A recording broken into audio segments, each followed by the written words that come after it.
When women are lonely, they join a book club. When men are lonely, they become fascist. Male loneliness epidemic. There is no male loneliness epidemic. The male loneliness epidemic. There is no male loneliness epidemic. Do you ever feel lonely? Are you watching this in solitude right now? Perhaps you're in a group setting, but you don't feel seen or accepted, and this video is your version of an escape.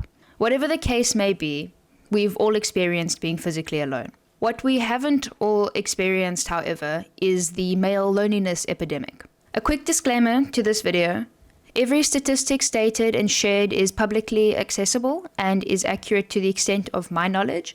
This video is not an attack on any one group, but it's rather my opinion and a bit of information on the male loneliness crisis and what I believe may be some of the causes. I'm not a psychologist, nor in a particular position of power. Take everything I say with a grain of salt. And don't forget, this is the most unhinged corner of the internet with the most brilliant vibes and mediocre content. So if you do enjoy the video, it wouldn't hurt to subscribe and drop a like. With that said, let's investigate the male loneliness epidemic. According to a Gallup World Poll conducted from 2023 to 2024, 25% of men aged 15 to 34 in the United States claimed that they felt lonely the day prior to the survey.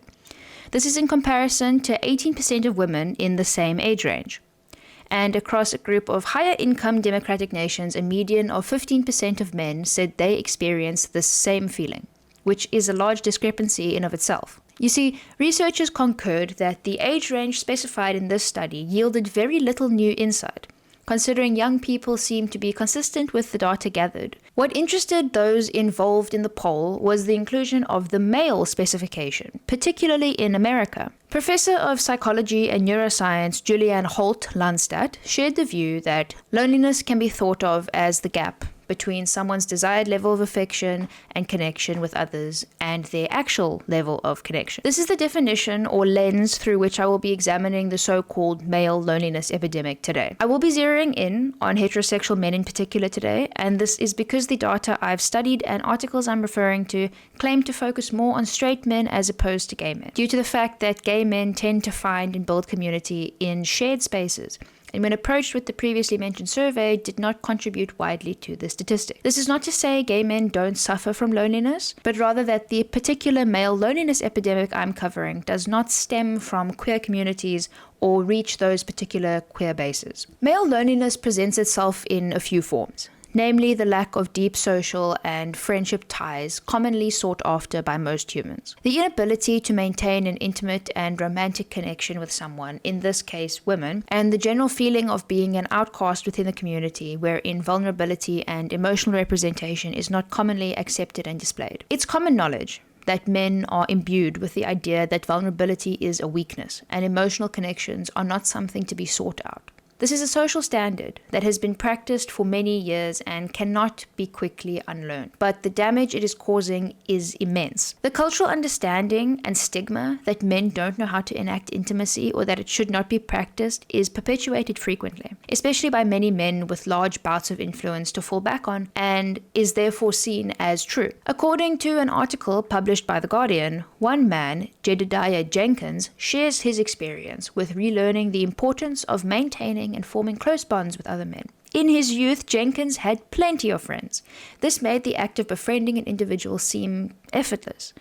But he has felt that in recent years, he's had to relearn how to build and maintain those close male friendships. While this article touches on many important points, I don't wish to reference it further in relation to the decline of male friendships, as it makes many generalizations regarding social media and technology. Though the previously mentioned point is a great example as to how men are needing to rehabilitate or relearn how to socially integrate once again, when it was once easy and now has become hard. While the world of social media has definitely been the root cause of the decline of third places and thus has seen a decline of friendship and social engagement in a general sense, we cannot attribute the recent spike in male loneliness to social media alone. This article also claims that men's ability to plan social events and gatherings have been pushed onto their female counterpart, causing an atrophy to their friendship maintenance skills. I don't disagree with this point fully, but again, it uses very outdated logic and doesn't take into account the fact that this atrophy would then be intrinsic. What I have noticed isn't purely a lack of maintaining platonic and romantic connections, but rather it's this coupled with the rise of an inability to build new connections. This, while partially intrinsic, is more so linked to the influence of toxic subcultures and the recent rise in popularity of male influencers. Again, this is all opinion, and I don't mean to generalize or stereotype in any way. This is just an observation from a real-world perspective. The issue at large is so nuanced that there will never be one reason to explain why this sudden spike in male loneliness has occurred. Many factors play into the epidemic, and one video essay won't cover every single base imaginable. After perusing the internet for quite some time and reading post upon post, blog upon blog, and so many tweets,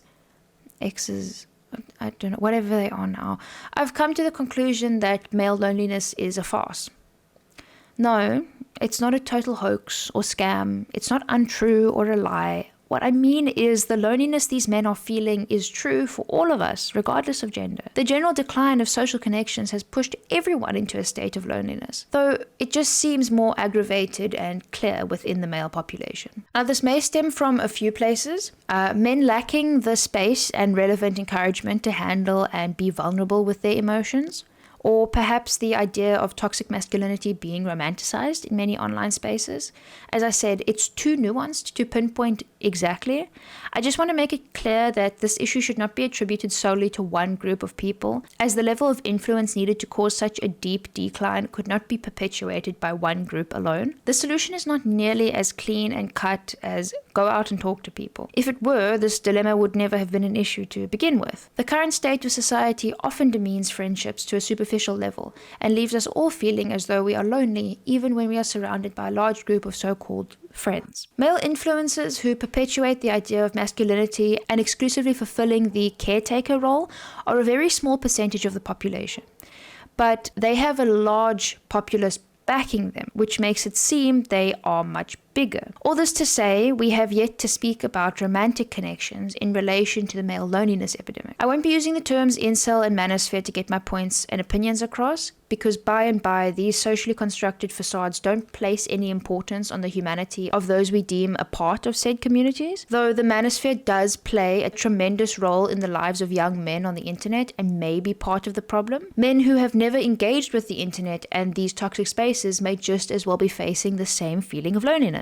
As a society, we have seen such a drastic separation in ideologies and subcultures in the past decade that exclusion and hate speech has become commonplace. It's not a rare occurrence to be put into a perceived box and expected to act one way or another based purely on appearance or stereotypes. Young men, while not fully innocent, also cannot be fully to blame for the inability to build lasting connections based solely on the fact that they cannot seem to fit in. In turn, expectations are placed on everyone, not just women and not just men. People expect you to act a certain way, and when you don't, they believe you must have underlying intentions. I'm going to give a trigger warning for this next section, as I will be discussing sexual assault.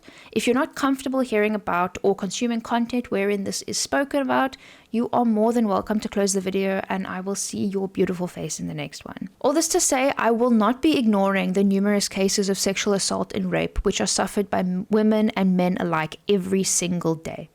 If I'm speaking from personal experience, the idea of being approached by a man scares me to death. The world has been painted to be a place of cruelty and unjustness, and the media we consume places men at the epicenter of that cruelty. So yes, as a woman, I am less likely to engage with a man if I don't have to. But in turn, that means men who do not have these intentions will be shunned and subsequently feel the effects of the inability to connect socially and romantically. Both sides are at fault here. I cannot say with confidence that one is more right than the other, or even what the solution to the issue is. What I can say is that I am less inclined to make male friends as a result of that feeling of unease, which I've been taught to feel by many figures of importance in my life.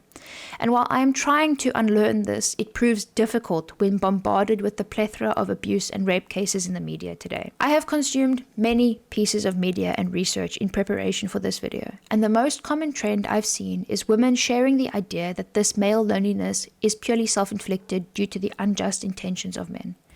It's not fair to place this blanket statement over a real issue. It is also common to see many people saying that you will only hear the topic of male loneliness brought up by the negatively intentioned men or the men who are rapists and sex offenders. But that's not actually the case. It's simply that these are the only voices that are heard because they are so widely spread due to the negative history or unjust actions. Men whose intentions are not negative feel it too. They just don't have a platform or a loud enough voice in the sea of voices online to make it known. While it is usually a common topic of discussion in these types of videos, I won't be diving particularly deeply into the male suicide rate, simply because in my opinion it is a fallacy, in particular post hoc ergo propter hoc, meaning that it is assumed male suicide rates are rising due to the increased trend in male loneliness and by proxy due to an increase in the feminist movement. Again, I don't believe it's a fair argument to make, purely because it is not proven to be the result of the feminist movement. Suicide rates fluctuate based on many factors, and attributing it to one gender is shallow, where in actuality we should be attributing it to the patriarchal expectations which harm everyone, including men. Everyone wants to take a side and fully support that side. But on this topic, I've chosen to remain in a sort of grey area. Humans are too nuanced to denote one singular cause to this issue. While I acknowledge it is an issue and the male loneliness epidemic is definitely prominent, it is not to be overlooked that there too is a rise in general loneliness the world over. Thank you all for watching this video. I greatly appreciate you tuning in and listening to my opinions, thoughts, and possible causes for the male loneliness epidemic. If you did disagree or agree with any of my points, feel more than welcome to comment your opinions down below. I do reply to comments for around about the first day after I've uploaded a video, and I'm more than happy to chat with you guys. Give me constructive criticism. I will take any of it, and I am more than open to learning from you. If you did enjoy the video, make sure that you subscribe, drop a little bit of a like, and I will see all of you guys in the next one. Bye bye.